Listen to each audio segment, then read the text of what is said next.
morning. Nakikita niyo ba? Puti yun, diba? Puti siya. Frozen. Frozen siya mga bebs. Kita niyo?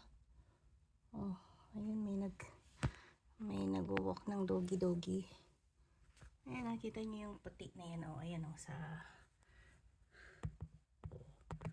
inyo ha. Ayan oh.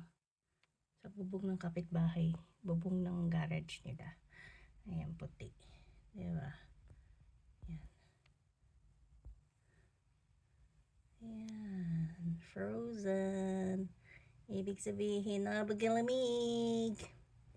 Kaya outfit check natin mga bebs is doble. Kita nyo ba? Ayun, may bus. Ay, sinasakyan namin nila pagka wala si tatay. Hi. Nasa CR ako mga bebs. Kasi pinakikiramdaman ko yung tiyan ko. Ito yung naging problema ko. Simula nung naoperahan ako ng yung tinanggal yung gallbladder ko. Nung tinanggal yung gallbladder ko, tuwing kumakain ako mga bebs, after 5 minutes, toilet agad. Yun yung problema natin yun. Ewan ko kung yung ibang mga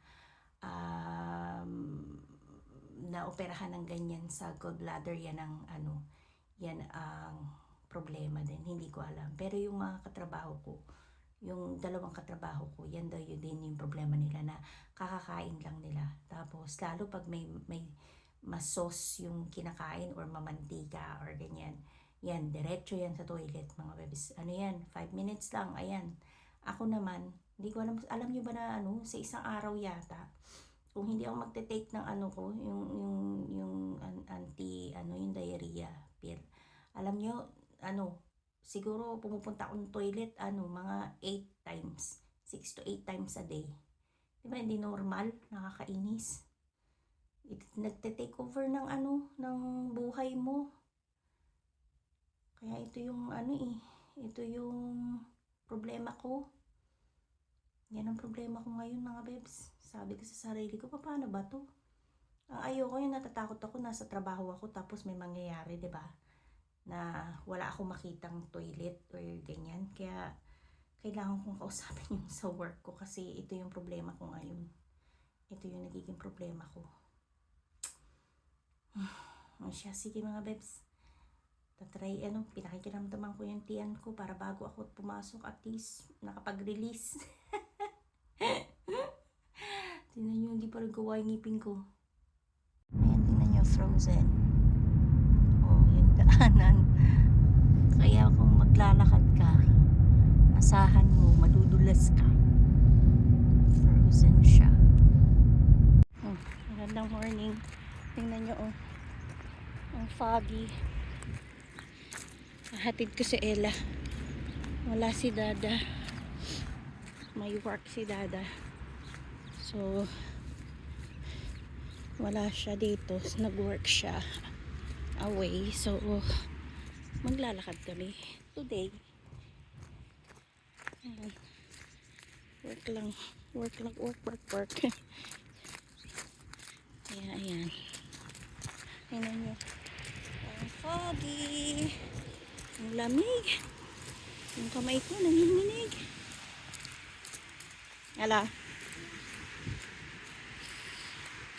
Ang bilis naming dalawa.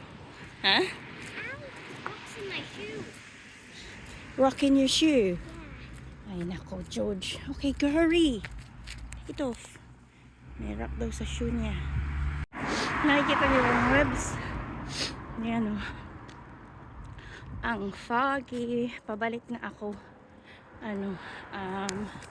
Hinatid ko lang si Ella. Eto, pauwi na ako. Kahit na gusto mo maglayas-layas, alam mo yun. Di bali na lang kasi malamig. Pero hindi naman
Sunday. Itong pusa na to, walang ginawa kundi sundan-sundan ako. Hindi ko alam kung may ganap tayo today, pero si Ella may wax. Meron siyang wax. Sandali bigyan ko lang ito.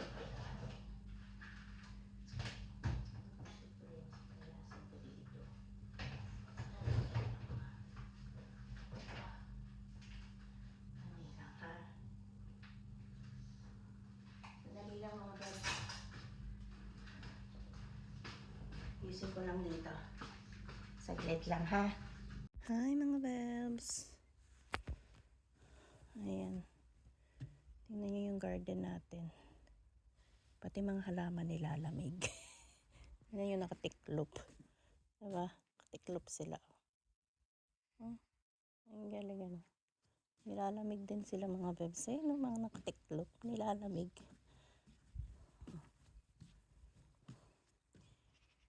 Ayan yung sunflower ni Ella na deads. Deads na. Pero marami pa, meron siyang mga mga seeds pa. So ayan. Maginaw. Maginaw mga bebs. Ang suot ko onesie, pero hinihilaw ako. Ayan ang mga tutulog Papalitan na namin yan yung upuan. Papalitan namin. Tagal na yan 13 years na yan mga 13 na yan, 13 years.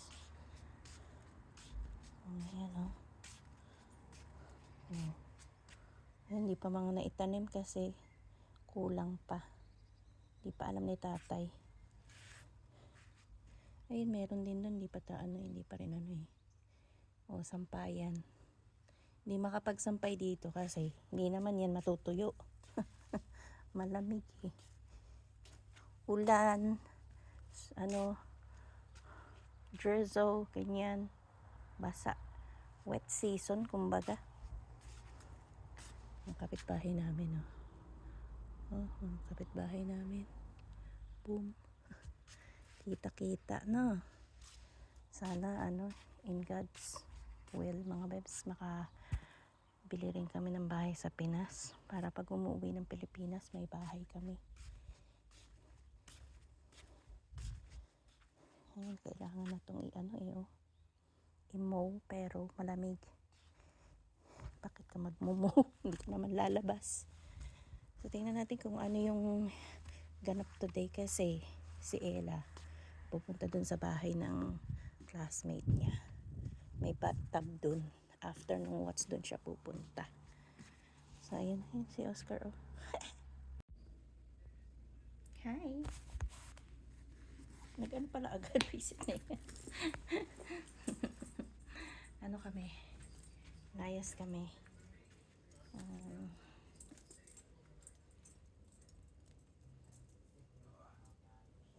Mag-ano daw kami. Kasi dalawa lang kami.